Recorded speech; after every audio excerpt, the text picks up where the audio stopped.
Ladies and gentlemen, welcome to another edition of In the Pit with Lobo Tigre. Our victim of the day, or guest as the case may be, is Jeffrey Willson. He's the president and CEO of Precipitate Gold. I've known Jeff for a long time. He's been an IR guy for several other companies, and he's always pitched me interesting things. So when he became CEO of a company, that caught my attention.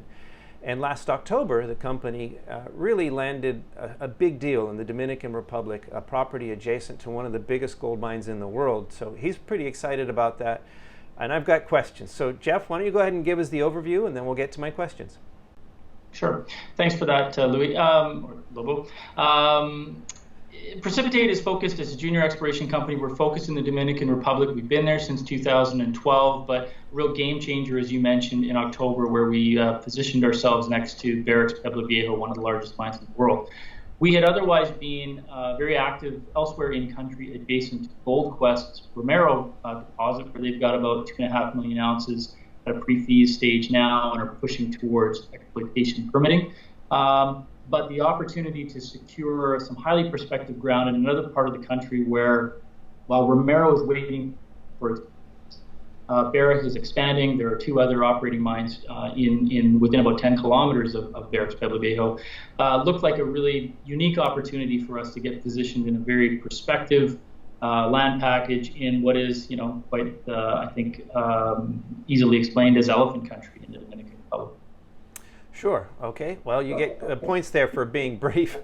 Okay, so Barrick has this world-class Pueblo Viejo mine, well, Barrick Gold Corp, whatever. It's, I've actually been there. I've been to the DR several times, flown over it, looked at it. And one has to ask, if the ground you guys picked up is any good, why didn't Barrick have it already? Why was this available, and how good could it be if a little junior like Precipitate could get it? Yeah, good question, and a question I get asked quite frequently. And there's, I think, a reasonable explanation for that.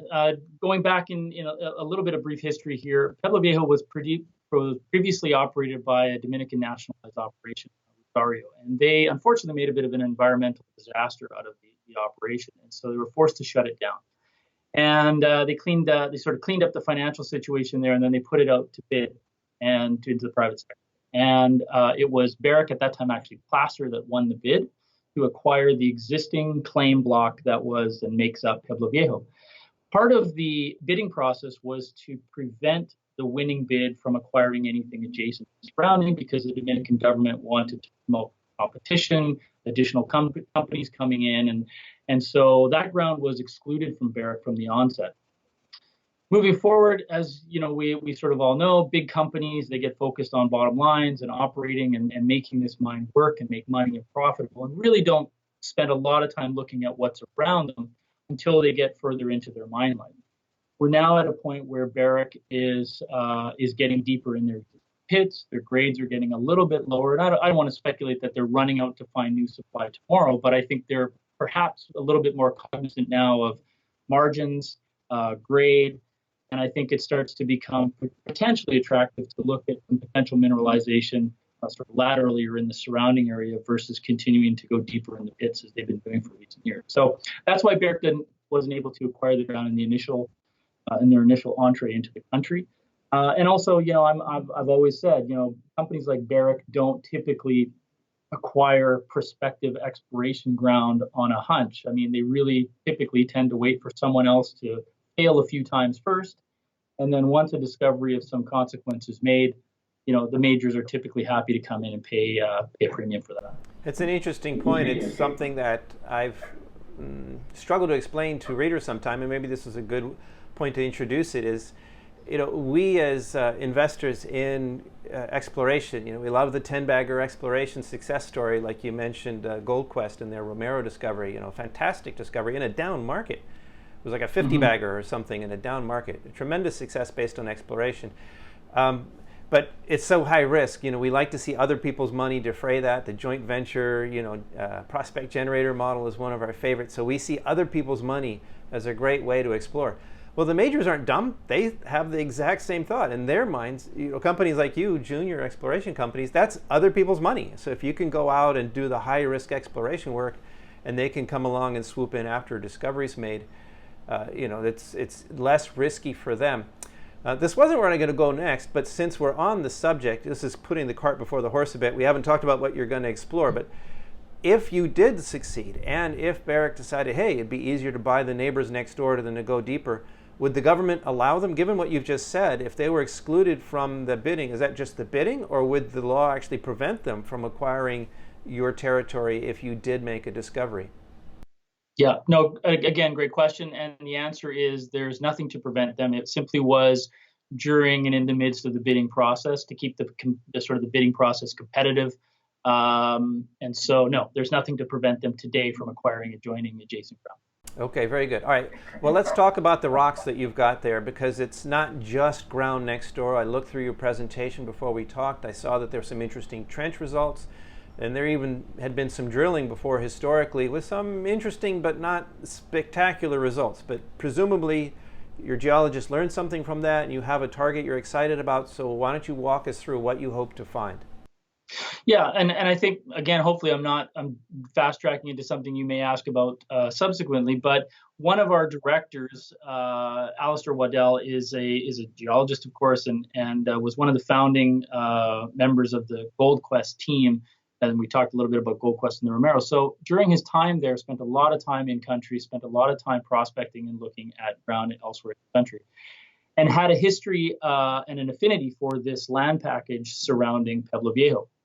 And so when it was brought to my attention as a possible acquisition, it was held by another company, another junior Canadian listed company, that my first sort of instinct was the same as yours. Well, great, it's next to Barrick. There's been a bunch of drilling. Some of it's interesting, some of it's not so interesting. What's the attraction here? What is this beyond we're located next to a mine? And it was once I started to dig into that information that I recognized, yes, there was some very interesting prior drilling and some very interesting mineralization at surface in several zones where prior operators had, I think varying degrees of success, but an inability to really build out anything of any real meaningful size. The target for us is, yes, we like that prior drilling. We like the mineralization there. We think that there's potential to go back and look at those differently and perhaps expand upon the sort of the mineralization in those zones as sort of VMS style deposits that exist in some of these magnetic lows where there's lots of interesting geochem. But those areas are sort of to the north and to the south east on our property package, but immediately west of Barrick's open pit operations is a large magnetic anomaly, magnetic high. It's about 3 kilometers in diameter. Coincident with this large, heavily altered lithocap zone, which, without getting too technical, these two sort of coincident anomalies occurring in the same place, in about 1.5 to 2.5 kilometers from one of the biggest mining operations in the world, stood out to my technical guys as a meaningful, high sulfidation epithermal style target. And when we look closer at the data, yes, there's been hundreds of holes drilled on this property package, but very, very few within this quite enormous target area, both a magnetic target and a geological target. And so that's when this started to really appeal to me as something, not only could we sort of arm wave that we're next to a mine, but there's a very significant, sizable exploration target here that's never really been tested. And that for us is the appeal and is the primary target. There's other areas within the property package that have similar affinities. I think there's room for a secondary and sort of a tertiary target area to go after.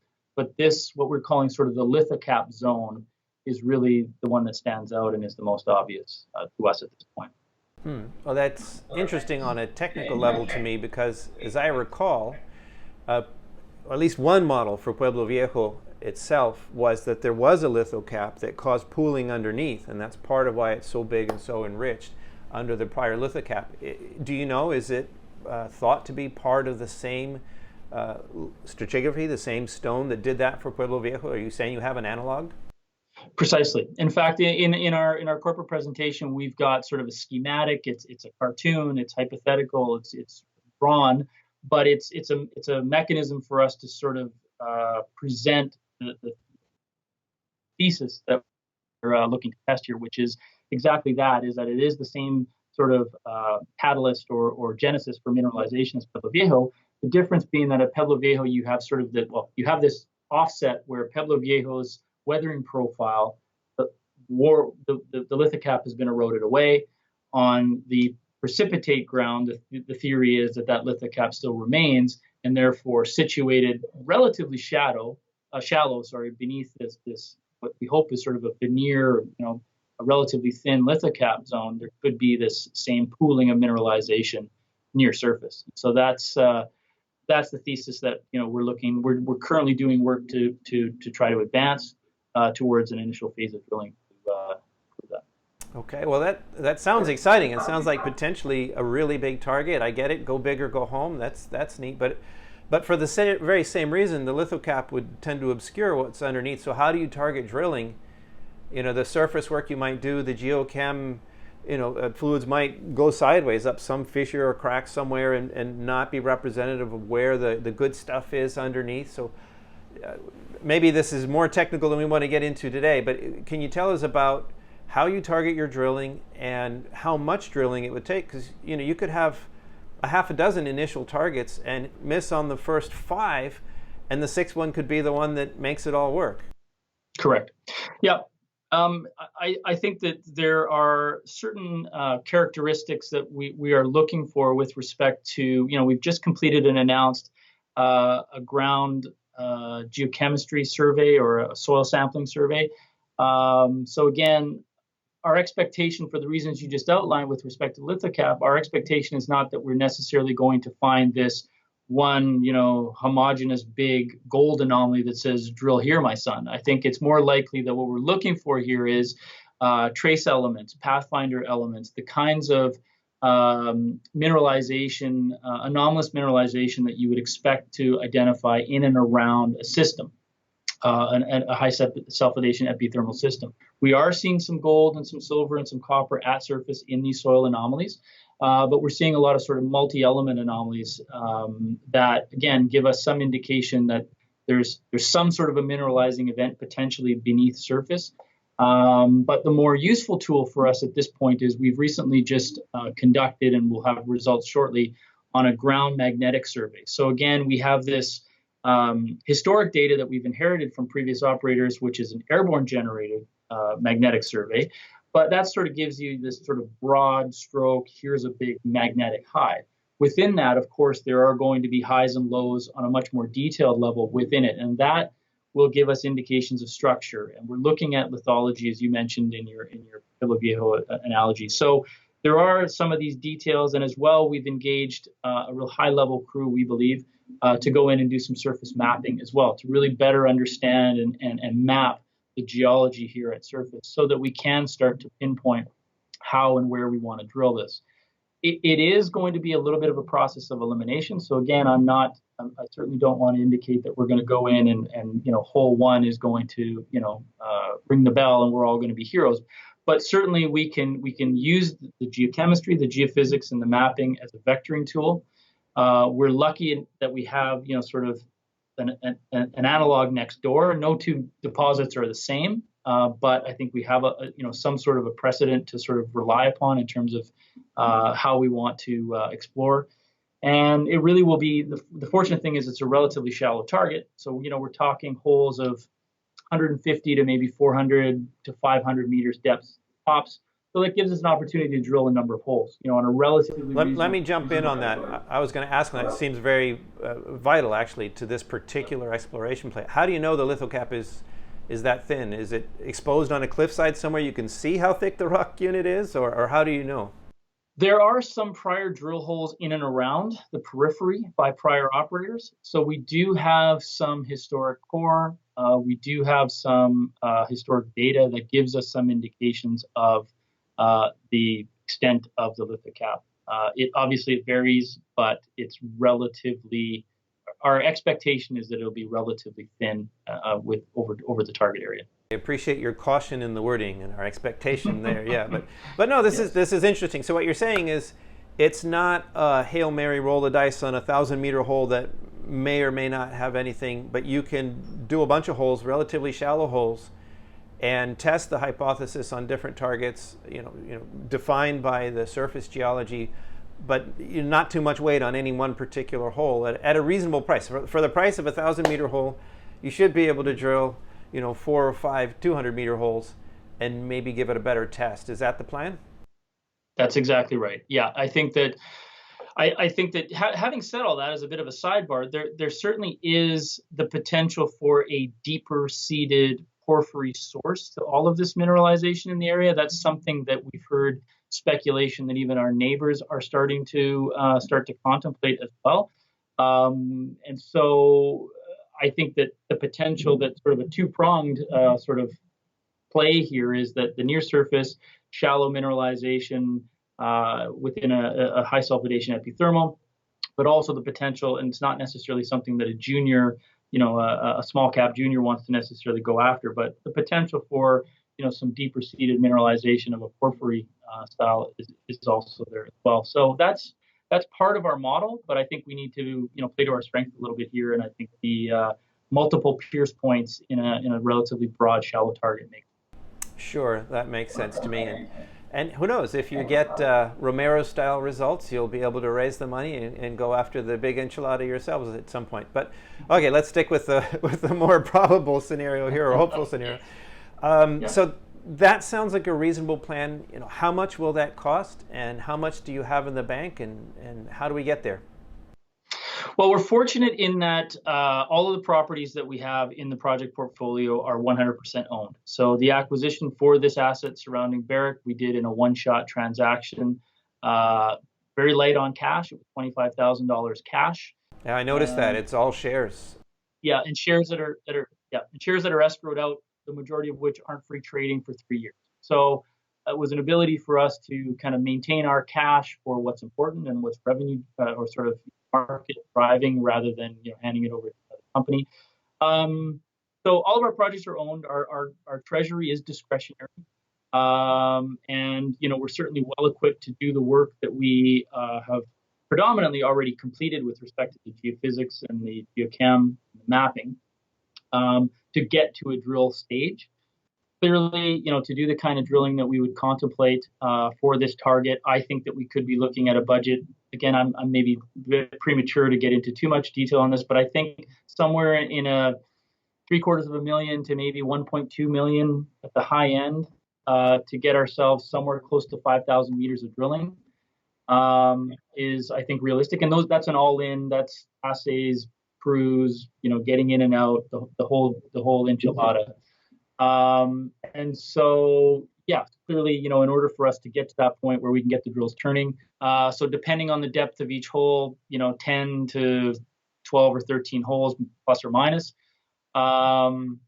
And that's an all-in cost. So that's, assays, the kitchen sink, that's everything, somewhere in the ballpark of, round numbers, $1 million. It could be a little less, could be a little bit more, but that's kind of what we're targeting to set ourselves up to commence. Well, that sounds reasonable, and I'm glad to hear you say 5,000 meters of drilling and a bunch of holes, because, with a target like this, if you said, oh, we'll just go with a little bit of money, we'll poke a couple holes, if they came up dry, it could actually be there, but you wouldn't have given it a thorough test, and you could fail before you even got started. So I'm glad to hear you're thinking about a more serious test of the hypothesis. But that's more money than you have in the bank, according to your corporate presentation now. So I guess, I mean, without asking you anything that's non-public yet, I guess our listeners can anticipate a financing sometime soon. And that's a no-brainer. So I guess the question I would ask is, if that were to happen, would you be willing to have retail participation in that? Or would you expect it to be institutions going in? Or how do you see that happening? Yeah, I mean, I've always been a big believer in allocating room for retail investors. I think retail investors are critical to our space, and they've always been some of the most loyal investors in my experience. We're fortunate, however, to have some significant existing shareholders who like the strategy, who like the acquisition and the assets, and like the upside potential of a drill program. And so we've already, what I say here, but we've essentially got sort of commitments, if you will, from and quite sizable commitments from some of our existing shareholders, including some institutional shareholders who have said, at such time as you're ready to execute, our hand is up for X amount. And so I think that of the necessary raise, I think we would have a significant amount of that sort of allocated very, very quickly. Would there be the potential for some retail participation? I would think so, but it will probably be relatively small. But yes, I mean, I'm always open to new interested shareholders if we can identify them. Sure. Sure. Well, people like a seat at the table, especially in a new story. Yeah, Mm-hmm. I noticed that the volume in your stock, not just the share price, but the volume really picked up when you made the announcement. So it was clear that you had some new investors who really liked the new story there. So what you're saying makes sense to me.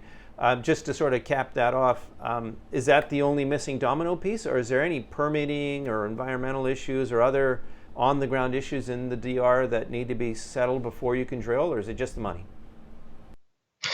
Permitting is the second one. That's sort of one too. So the strategy that I set out, and part of the reason why we haven't secured the finances before, because as you mentioned, we had quite a rally in the share price and the market activity on the back of the announcement. There was a lot of interest, but my strategy was to advance the project and the target to a point where when we were going to market for some sort of a raise, we were doing so with nothing left to be sort of generated other than the money to do it. So we're working towards that now. Part of that is when we acquired this project, and people have been asking me for months, when are you going to drill this? This is a beautiful target. When are you going to drill it? When are you going to drill it? Well, sure, we could drill it, but you want to understand it. You want to give yourself the best shot at success. So, the geochemical announcement, real phase of work that we've done on this project ourselves. Everything else has been based on historic data that we acquired from previous operators. So our strategy is to get the geochem done ourselves, tighten up that data, get the mag done ourselves, tighten up that data and mapping. While doing that work, hopefully improve sort of the prospective nature of the target, better understand it, and be able to relay that to the market through progressive news releases. And then expectation being that permit would come somewhere in the tail end of that, which could be in the next month or so. That was my sort of expectation. At that time, we're ready to drop the flag and say, okay, all pieces are in place. It's time to, generate the funds to do the work. And in very short order, where your money is being allocated, how it's deployed, and you have a relatively short timeline to know whether it's here and go from there. So that's kind of the strategy that I'm employing. All right, well, the quality of our call here seems to be degrading, so I guess we're going to need to wrap this up soon. Hopefully I could get one more question in here, but I understood what you said. So it looks like, if all things work out, that you'll be drilling in Q3, and then we'll see what happens. Can you talk to us about, and we touched on with the permitting, can you talk to us about what it's like to work in the Dominican Republic? It's a place where, Barrick and others have been working for a long time. Goldquest, as we mentioned, has been able to work, but it's also, a third world country that people don't know and understand well. How cooperative is the government, and how much risk is there of, unwelcome interference? Yeah, I mean, the Dominican Republic for us has been a wonderful place to do business. It's not without its challenges. All jurisdictions, I think, around the world, regardless of where you are, first world or developing, mining has challenges and faces opposition, and you need to address environmental concerns, community concerns. And so the DR has fairly clear mining law. They have a history of mining. Obviously, we've talked a lot about Barrick and the Pueblo Viejo. I mean, this is the single largest economic driver to the country's economy. So you have a government that understands the importance of mining and the financial benefits of mining. It's bureaucratic. Some things are slow, but at the end of the day, it's transparent, it's non-corrupt, and you fill out your forms, you make your necessary applications, and the process works. So, because we've been in country now since 2012, we've positioned ourselves to understand, the important decision makers, to understand the processes.